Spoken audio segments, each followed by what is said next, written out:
Hey everybody, welcome back. And I know it's been a long time since I've done one of these reviews. What reviews am I talking about? Well, we have a new season of Daredevil. And I admit that I'm a little bit late getting back to this series. It just came out and I promise you guys that I'm gonna try to do more and more of these series. It's just that this one caught me off guard. I didn't know what was coming up. But let's talk about season 2 or Daredevil, the Northern Star. Well, that was, I admit, the way the last season ended, it was a little bit underwhelming. And to just be honest with you guys, I was kind of expecting more. I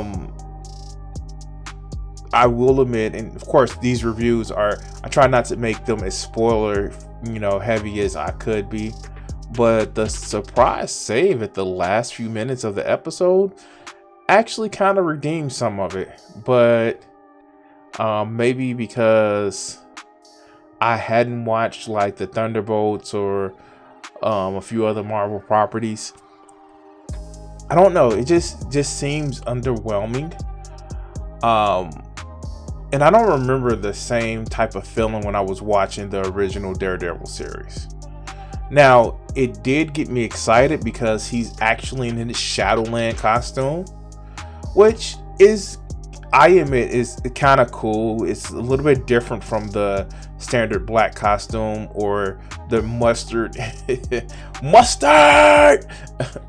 mustard costume that he had in She-Hulk. But again, it's one of those things where I have to admit that this season seems a little bit underwhelming. It's not like it's a lot of tension. It's not like it's, I don't know. It just seems like it's too much of a lull. And that can be a good thing in stories. But yeah, we were expecting a little bit more from Daredevil than what we got, and it seemed almost shadow dropped, like stealth dropped from the last time. Now, just the attitude in this. One thing I will say, Deborah Ann Wall, she is, I gotta admit, she is crushing her physical acting. I guess she's preparing for her role as Faye in that supposed God of War spinoff. But I've always been a fan of her ever since I saw her in True Blood. And a lot of people don't remember True Blood, but True Blood was, she can act. You could tell she can act. But yeah, no, just watching this episode, it kind of felt, I don't know, like I actually even stopped in the middle of it because it didn't quite grab me like some of the other episodes did.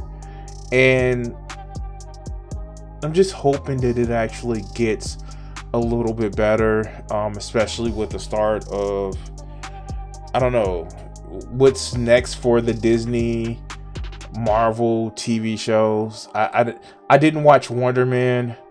I've never been a big fan of Wonder Man. So this is one of those things where it's just like, I hope it ties more in. I know they were doing pre-production for Jessica Jones last year. I don't know if that started, in Luke Cage, and thank God no Iron Fist. But anyway,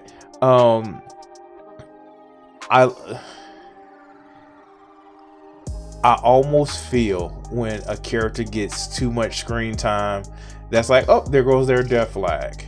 And Karen been getting a lot of screen time, so is BB. But the person who I suspected, I didn't even suspect him.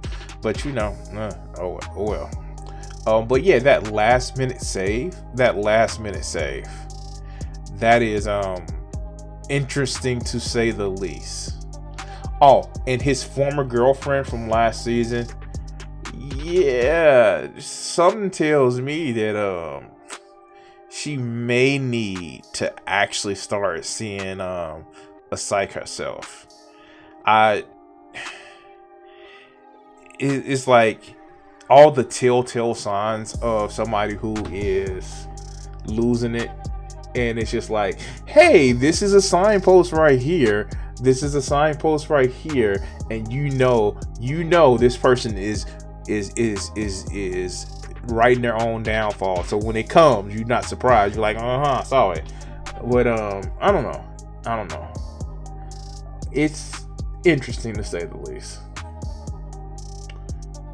So anyway, guys, check it out. Let me know if your opinions differ from my opinions.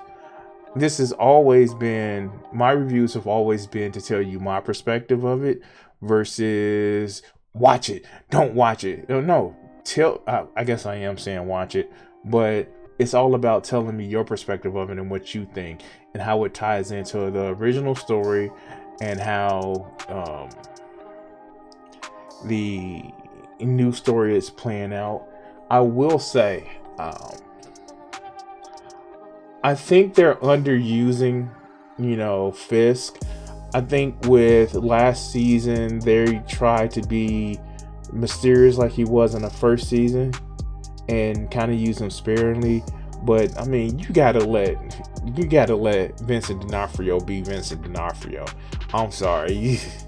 I was showing a friend of mine the Full Metal Jacket scene, and she was like, yeah. But I don't know. It's like they have the actors, and they won't let them be them. I think I caught a couple of times where,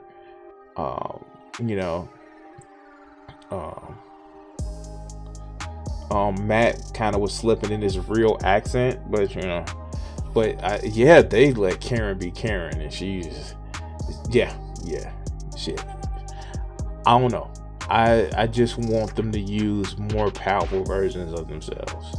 I want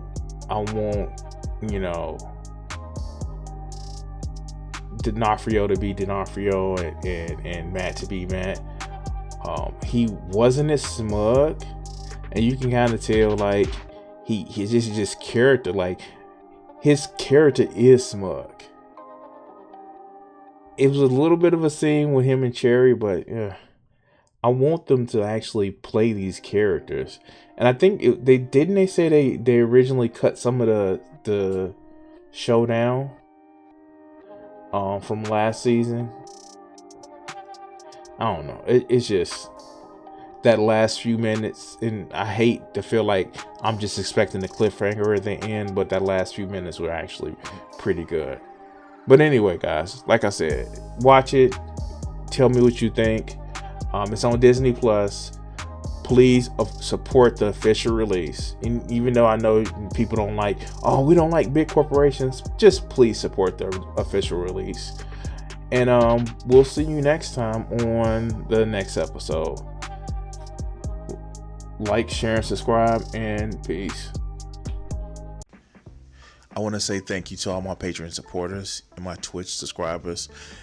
Join the Guardians, become a member, or become a subscriber on YouTube, Patreon, and help support the channel.